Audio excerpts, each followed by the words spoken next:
Hello, I'm Nicoya, and today I'm going to talk to you about a reading strategy called skimming. So what is skimming? Well, it's a reading strategy that helps us find the main idea of a text fast. Why do we skim?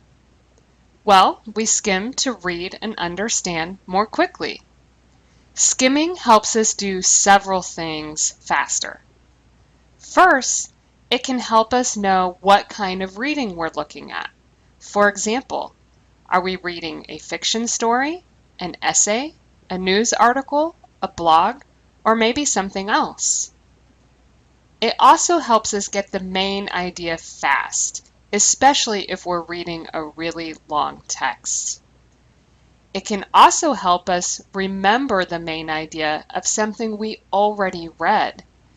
Instead of rereading the whole story or article, we can skim to quickly refresh our memory.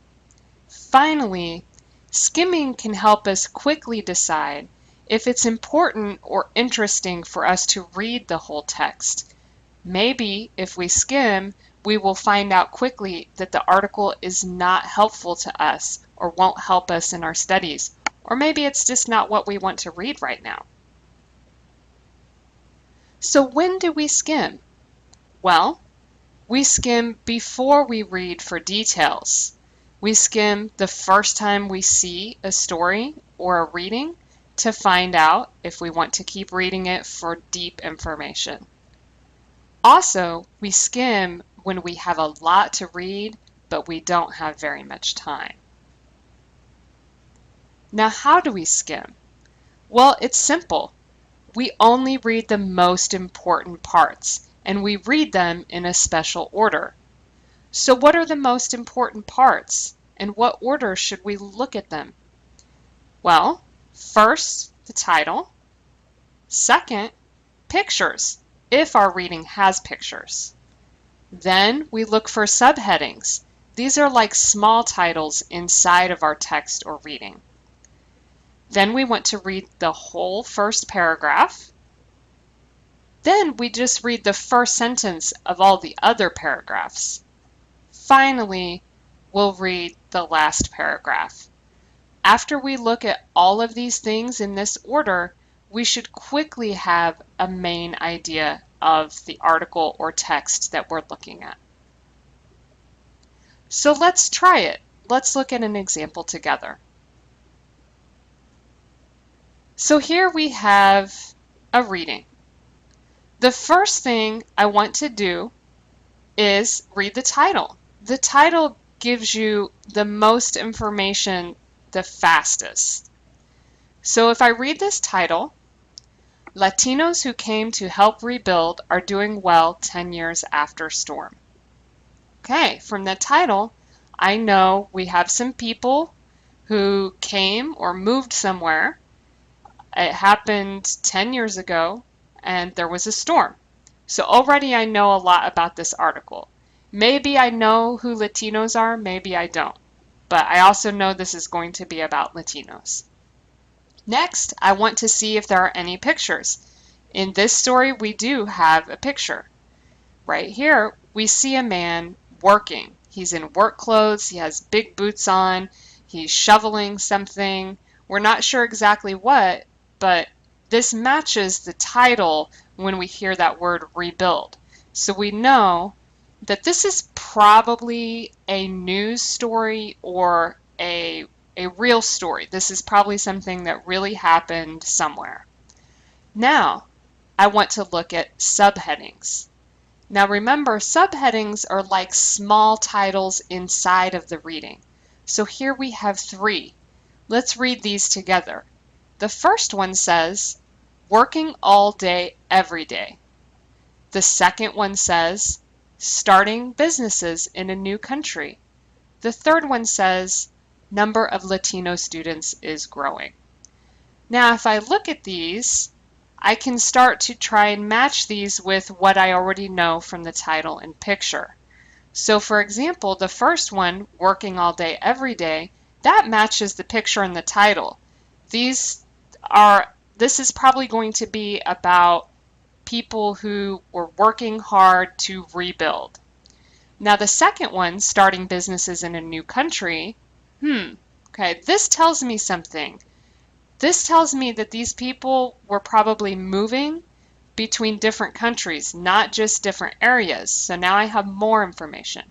Finally, the last subheading says number of Latino students is growing. I'm not quite sure how that relates to a storm and the picture of the man working, so I need to get a little bit more information so I can have a better main idea. So I'm going to read the first paragraph. Let's read this together. Pascagoula, Miss. Hurricane Katrina was a very bad storm. It hit Louisiana, Mississippi, Alabama, and Florida 10 years ago. The storm caused a lot of problems. It destroyed houses, roads, and bridges. There was a lot of cleaning up to do. Many hardworking people came to help. They came from Mexico and other Spanish-speaking countries. So this first paragraph gives me a lot of information that I started getting from the title and pictures and subheadings. Now I know that the area where the storm was in the United States, in a certain part of the United States. I know it was called Hurricane Katrina, and I know it happened 10 years ago. Now I also have a guess who Latinos are. I think Latinos are people who came from Mexico and other Spanish-speaking countries. So now I'm going to continue, but I'm not going to read every paragraph. I will only read the first sentence of the rest of the paragraphs. So I will just show you two, and you can practice reading the rest of them on your own. So the next paragraph, the first sentence says, the workers knew how to build houses and fix roofs. The first sentence of the next paragraph says, they would sleep in their trucks in parking lots. So now I already know that these people that came to this area after the storm had skills. They could fix things. And I also know they didn't have a place to live. They were sleeping in trucks. So now I'm going to finish reading the first sentences. You can do that on your own. When I finish reading the first sentences of all the rest of the paragraphs, I will read the last paragraph, the whole last paragraph. So let's read this together.